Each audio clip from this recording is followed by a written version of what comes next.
লোহাগড়ায় মুরগি ব্যবসায়ীকে কুপিয়ে ছিনতাই করে নিয়েছেন 2 লক্ষাধিক টাকা। ঘটনাটি ঘটেছে লোহাগড়া উপজেলার জয়পুর ইউনিয়নের চাতই এলাকাতে। আর এ বিষয়ে কিন্তু আব্দুল মান্নান তিনি আমাদের কাছে অভিযোগ করে জানিয়েছেন যে তিনি মুরগি ব্যবসায়ী, তিনি সিডি বাজার এলাকা থেকে মুরগি বিক্রি করে এবং অর্ডারি মুরগি আনতে গিয়ে বাড়ির দিকে যাচ্ছিল, প্রতিপক্ষে তার উপরে হামলার ঘটনা ঘটায়। আর এই হামলার ঘটনা ঘটিয়েছে ইখলাস এবং সাথে আরও কয়েক মহিলা রয়েছেন। এই ঘটনার পরবর্তীতে সে কিন্তু আহত হয়ে তার হাতে মাথায় সেলাই নিয়ে লোহাগড়া উপজেলা স্বাস্থ্য কমপ্লেক্সে ভর্তি রয়েছেন।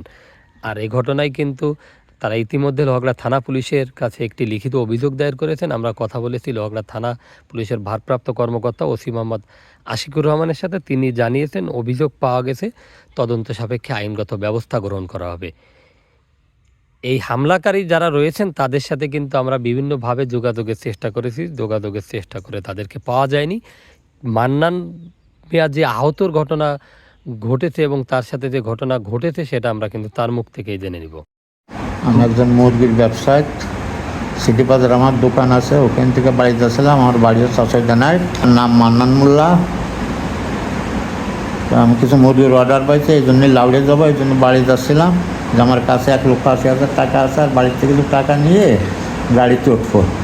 এর ভিতর ওই সবুজকে বাড়ির ওইখানে আসলি, ওই পিছনের থেকে এসে মোটর সাইকেলের 2টা লোক ছিল, ওরা এসে আমার বাড়ি মারে, আমার গাড় হাত জড়াইয়ে এর ফিরে তাকাইছি।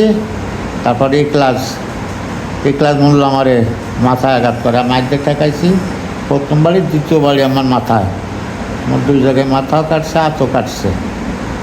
আর এই সুযোগে ওই সবুজ কায়েমের বউ আর ইখলাসের বউ আমার কাছে যে টাকা পয়সা ছিল ওরাই দুজনই সব নিয়ে গেছে। টাকা ছিল আমার সাথে পকেটে। পড়ে যাওয়ার পরে ওরা টাকাটা নিয়েছে। পড়ে যাওয়ার পরে টাকাটা নিয়েছে। এটা কয়টার দিকে আনুমানিক? 11টার দিক। 11টার দিকে। আপনি যাচ্ছিলেন কিসে করে ওখানে? আমি বাড়ি একটু যারা রাস্তা আইতে যাচ্ছিলাম, 5 মিনিট লাগে যাচ্ছি। এটা হচ্ছে কোন জায়গা? রাস্তাটা সিটি বাজারের থেকে কোন দিকে? আর কেবলই পশ্চিম সাইডে সবুজকে বাড়ি রেখে নেই।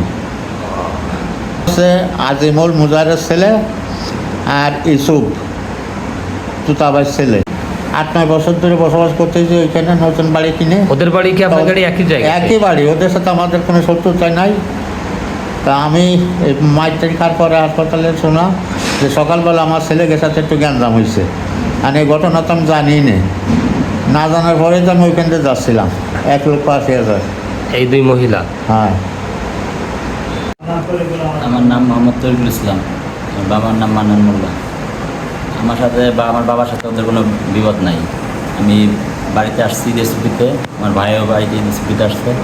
তো আমার ভাইয়ের বাড়িতে ঘর দেওয়া নিয়ে আমার ভাইয়ের সাথে কি একটা বিবাদ হয়ে যায় ওদের সাথে। তো এই ব্যাপারে আমার বাবাও কিছু যায় না, আমিও কিছু যাই না। আমি পরবর্তীতে আসা ওদের সাথে ভাবছিলাম যে মিলমেশ করে যাই হয়েছে সকালবেলা মিলমেশ করে একটা করবো।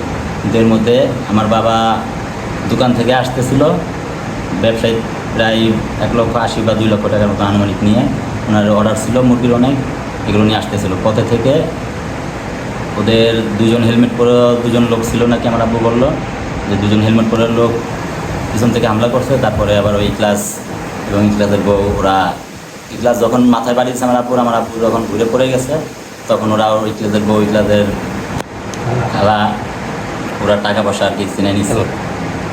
পরবর্তীতে আমি আমার বাবাকে আইসা পাইছি হসপিটালে আসার পরে দেখি এখন মাথায় সেলাই দিচ্ছে প্রায় 6টা, হাতে সেলাই দিচ্ছে, হাতে ভাইটা হাত 7টা সেলাই, এবং পাশাপাশি আরও কয়েক জায়গায় বাড়ির অনেক দাগ। এগুলো দেখে তো এখন সহ্য করার মতো না। তারপর আমরা আসি, আমাদের আইনের পর্যায়ে যা হয় আমরা আইনের মাধ্যমে দৃষ্টান্তমূলক মামলা দিয়ে যতটুকু করা যায় আইনের সহযোগিতা করতেছি।